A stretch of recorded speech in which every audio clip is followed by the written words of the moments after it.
Γεια σας, είμαι ο δημοσιογράφος Βασίλης Λαζαρίδης. Οι συνεργάτες μου και εγώ αποφασίσαμε να επεκτείνουμε την ενημέρωσή σας και στον διαδικτυακό χώρο, δημιουργώντας την ιστορική τηλεόραση Μέλλον TV στην φιλόξενη ιστοσελίδα του μέλλον.gr. Εμείς, εσείς και εγώ, θα έχουμε ένα εβδομαδιαίο ραντεβού διάρκειας 5 λεπτών, όπου σε αυτά τα λίγα 5 λεπτά θα ακούτε αλήθειες, ειδήσεις και πληροφορίες που άλλοι δεν τολμούν ούτε να τις γράψουν, ούτε να τις πούν, ούτε να τις διανοηθούν.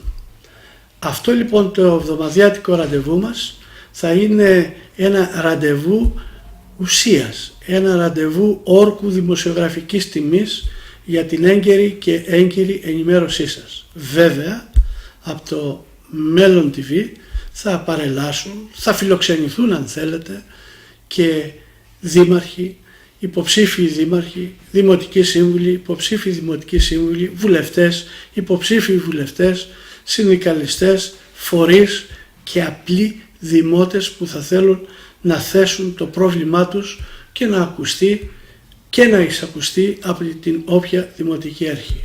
Ο Πειραιάς, ο Δήμος του Πειραιά, όπως και οι γύρω δήμοι Νίκαιας, Κορυδαλλού, Περάματος και οι όμοροι δήμοι του Πειραιά θα είναι αυτοί που θα έχουν την τιμητική τους, χωρίς βέβαια να λείπουν και κεντρικοί δήμοι αλλά και η κεντρική πολιτική σκηνή.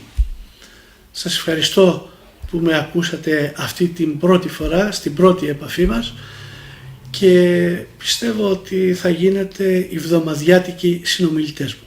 Γεια σας.